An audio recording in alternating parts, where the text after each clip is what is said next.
Hello students. तो आज हम लोग पढ़ने वाले हैं maintenance of bridge and inspection of bridge. देखो, मेंटेनेंस की अगर हम बात करें कि क्या नीड है मेंटेनेंस और मेंटेनेंस होता क्या है, तो जनरली क्या होता है कि जब भी हम ब्रिज बनाते हैं, तो अगर हम ब्रिज बना रहे हैं तो ब्रिज की अगर हम लाइफ की बात करें तो उसका जो सुपर स्ट्रक्चर होता है, दो स्ट्रक्चर होते हैं, एक सुपर और सब। तो नीचे वाला जो स्ट्रक्चर रहता है इसको हम कहते हैं सब स्ट्रक्चर, जहां पर क्या क्या आता है, जहाँ पे आपका पायर्स आता है, आपका फाउंडेशन आता है, उसको हम सब स्ट्रक्चर कहते हैं।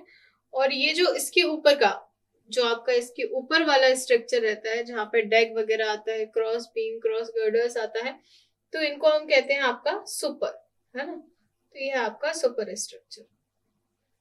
तो अगर हम सुपर स्ट्रक्चर और सब स्ट्रक्चर की बात करें, तो सुपर स्ट्रक्चर और सब स्ट्रक्चर की लाइफ की बात करें तो इसकी लाइफ जनरली हम लोग मान करके चल रहे हैं कि 100 ईयर तक के लिए, और इसकी लाइफ हम लोग जनरली मान करके चल रहे हैं ये 70 ईयर तक के लिए है ना। दोनों की लाइफ ऐसा रहता है।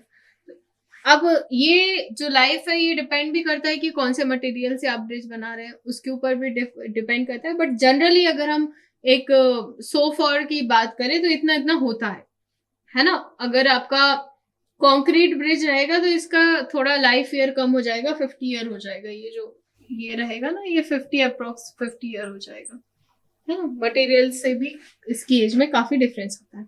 तो इतना तो हम मान करके चल रहे हैं कि इतने साल तक हमारा ब्रिज है, जीने वाला है। बट अगर हम लोग मेंटेनेंस नहीं करेंगे, प्रॉपर सर्वेलेंस नहीं करेंगे, तो प्रॉपर सर्वेलेंस ना करने के कारण अब अगर किसी चीज को आप मेंटेन करके नहीं रखोगे, एक बार बना दिया और छोड़ दिया, अब उसमें आप कोई भी चेकिंग नहीं कर रहे हो, तो क्या होगा, जनरली उसकी ये जो लाइफ ईयर है ये क्या होती जाएगी, कम होती जाएगी, अगर मेंटेनेंस नहीं हो रहा है। तो मेंटेनेंस में क्या करना होता है और कैसे करना होता है उसको थोड़ा सा हम समझते हैं। जब भी ब्रिज बनाते हैं तो ब्रिज बनाने के बाद प्रॉपर इंस्पेक्शन होता है। अब इंस्पेक्शन में हमें क्या क्या देखना रहता है, सबसे पहले तो हम लोग देखते हैं कि जॉइंट्स, जितने भी आपके ब्रिज के जॉइंट्स हैं उनको चेक करा जाता है। अगर ये जो जॉइंट्स हैं, अगर, क्योंकि देखो, अगर स्टील ब्रिज है आपके, तो स्टील ब्रिज में जनरली क्या होता है कि ये जितने भी जॉइंट रहते हैं ये लूज हो जाते हैं। तो सबसे पहले तो आपको चेक करना है कि ये जो आपके जॉइंट्स जितने भी हैं इसके आसपास ये कहीं लूज तो नहीं हो गए। सेकेंडली आपको देखना होता है कि ये जो आप, अगर स्टील ब्रिज है तो यहाँ पे कोरोजन तो नहीं हो गया, है ना, क्योंकि कोरोजन की काफी ज्यादा दिक्कतें होती है। अभी स्टील की बात कर लेते हैं, फिर हम कंक्रीटिंग की बात करेंगे। नेक्स्ट आप और क्या देखेंगे, नेक्स्ट आप देखेंगे कि अब यहाँ पर, क्योंकि हैवी लोडिंग आती है, कई बार ऐसा हो जाता है कि यहाँ पे हैवी लोडिंग आने के कारण या फिर फ्लड आने के कारण या दूसरी कोई चीजें आने के कारण आपका डेक क्या कर गया, डिफ्लेक्ट कर गया कहीं से, या डिफ्लेक्शन होना स्टार्ट हो गया। तो अगर आप ध्यान नहीं देंगे तो क्या होगा, सडन उसका क्या हो जाएगा, वो ब्रेक डाउन हो जाएगा, यहां से गिर जाएगा, है ना। इसके बाद आपको देखना है स्ट्रेसेस। अब देखो, स्ट्रेसेस कौन सा, थर्मल स्ट्रेस, है ना। तो थर्मल स्ट्रेस के बारे में आप लोगों ने पढ़ा होगा, अगर नहीं पढ़ा तो अभी हम समझ लेते हैं क्या होता है थर्मल स्ट्रेस। जब भी क्या होता है, जब हम जॉइंट्स की बात करते हैं, तो अगर जॉइंट्स में आप हॉट सीजन की बात करो, तो हॉट सीजन में जनरली आपको देखने को मिलेगा कि ये जो भी आपका मेटल है वो पिघलता है। मतलब कि अगर हॉट सीजन है तो हॉट सीजन में आपको एक्सपांशन देखने को मिलेगा, जितने भी जॉइंट है वो सब एक्सपांड करेंगे। तो अगर यहाँ पे जगह नहीं है या फिर अगर इसमें टेम्परेचर बियरिंग की, स्ट्रेस बियरिंग की कैपेसिटी नहीं है, तो यहाँ पे फेलियर देखने को मिलेगा। तो एक्सपांशन गैप्स जो आपके ब्रिज में दिए जाते हैं, जॉइंट्स पे दिए जाते हैं, वो प्रॉपर हैं कि नहीं, वो प्रॉपर फंक्शनिंग कर रहे हैं कि नहीं, या फिर बार बार एक्सपांशन और कॉन्ट्रेक्शन के कारण कहीं फेलियर तो नहीं हो गया। तो हम लोग इंस्पेक्शन के दौरान यहाँ पे रीडिंग लेते हैं कि हॉट सीजन में टेम्परेचर कितना है और इसमें स्ट्रेसेस कितनी आ रही है। जनरली इसको डे टाइम में पीक आवर्स में करा जाता है।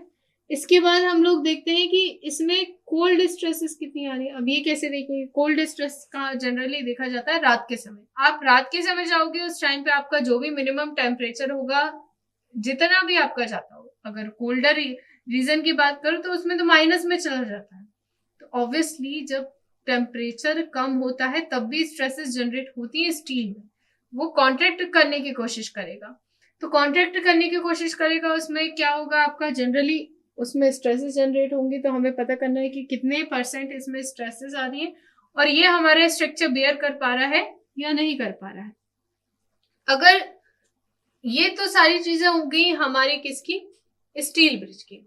अब अगर हम कंक्रीट ब्रिज की बात करें तो जनरली कंक्रीट ब्रिज में आपको देखने को मिलता है कि वेदरिंग इफेक्ट काफी ज्यादा आता है। इसमें भी आता है वेदरिंग इफेक्ट, कंक्रीट में भी आता है वेदरिंग इफेक्ट। अगर प्रॉपर एक्सपांशन नहीं दिया तो कंक्रीट में अगर क्रैक्स आ गए तो यही चेक करना है कि आपका डेक में कहीं क्रैक्स तो नहीं आ गए स्ट्रेसेस जनरेशन के कारण, कहीं फेलियर तो नहीं हो रहा, कहीं ऐसा तो नहीं है कि सरफेस जो है आपका डेक का वो सरफेस का रिमूवल हो रहा हो बार बार व्हीकल क्रॉस ऑन करने के कारण। तो ये सारी चीजें प्रॉपर सर्विलेंस में आनी चाहिए। इसके साथ साथ हम लोग ना खाली डेक, हम लोग पायर्स का भी प्रॉपर इंस्पेक्शन करते हैं कि पायर्स जो हमने यहाँ पे दिए हुए हैं कहीं इनमें कोई डिफेक्ट तो नहीं आ रहा, इनकी स्कोर डेप्थ तो कम नहीं हो रही है ना। अगर ऐसा कुछ हो रहा है तो हम लोग क्या करते हैं, वहां पे एम्बैकमेंट बना देंगे, है ना। एम्बैकमेंट आपने देखा होगा, एम्बैकमेंट के बारे में हम लोगों ने पढ़ा था। एम्बैकमेंट क्या होते हैं, जनरली जो आपके ब्रिज के साइड में बना दिए जाते हैं, है ना, तो उनको कहते हैं एम्बैकमेंट। तो एम्बैकमेंट वहां पे ड्रॉन कर दिए जाएंगे। कई बार स्लाइडिंग की कंडीशन आ जाती है कि आपका जो काफी टाइम से ब्रिज बना हुआ है उसके आसपास स्लाइडिंग देखने को मिल रही है, आपका लैंडस्लाइड कर रहा है। या फिर अगर हम रेनी सीजन की बात करें तो रेनी सीजन में हमें क्या देखना है, आपका फ्लडिंग देखनी है, आपकी जो HFL देखना है। HFL मतलब कि हाई फ्लड लेवल, ये कितना जा रहा है ना। कहीं वो डेक को क्रॉस ऑन तो नहीं कर रहा, अगर क्रॉस ऑन कर रहा है तो हमें फिर से रिकंस्ट्रक्शन करना है या उसका हमें कोई भी रेमेडी निकालनी है। तो इसलिए आपको देखने को मिलता है जितने भी ब्रिज है, ब्रिज के आसपास आप लोग जनरली डैम बना देते हो। आगे कोई ब्रिज आने वाला है, रेलवे रोडवे, तो हम लोग उसके पहले ही एक डैम बना देते हैं जिससे हम वाटर की कंट्रोलिंग कर सके उस टाइम पे, है ना। तो ये प्रॉपर सर्विलेंस होते रहना चाहिए। अगर प्रॉपर सर्विलेंस नहीं हो रहा है तो आपका ब्रिज का सीधा सीधा लाइफ को आप कम कर रहे हो, है ना।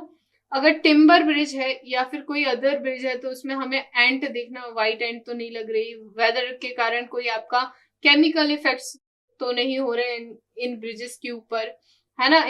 इनमें कोई पार्ट ऐसा तो नहीं है जहाँ पे गंटिंग की जरूरत है। देखो बहुत, आज अगर हम बात करें इंडिया की या इंडिया के बाहर की बात करें तो इंडिया में भी ऐसे बहुत सारे केसेस हो रहे हैं जहाँ पे ब्रिज की लाइफ हम जितना मान करके चल रहे हैं उससे काफी कम लाइफ में उसका डिटोरेशन स्टार्ट हो गया है और वो काफी जल्दी फेल हो गए हैं। वो उसका मेन रीजन यही है कि प्रॉपर उसमें सर्विलेंस नहीं कर रहे हैं। अगर प्रॉपर सर्विलेंस नहीं करोगे, प्रॉपर मेंटेनेंस नहीं करोगे तो फिर ब्रिज का लाइफ सीधा सीधा कम हो जाएगा। आई होप कि आपको ये सारी चीजें समझ आए होंगी। Thank you for watching.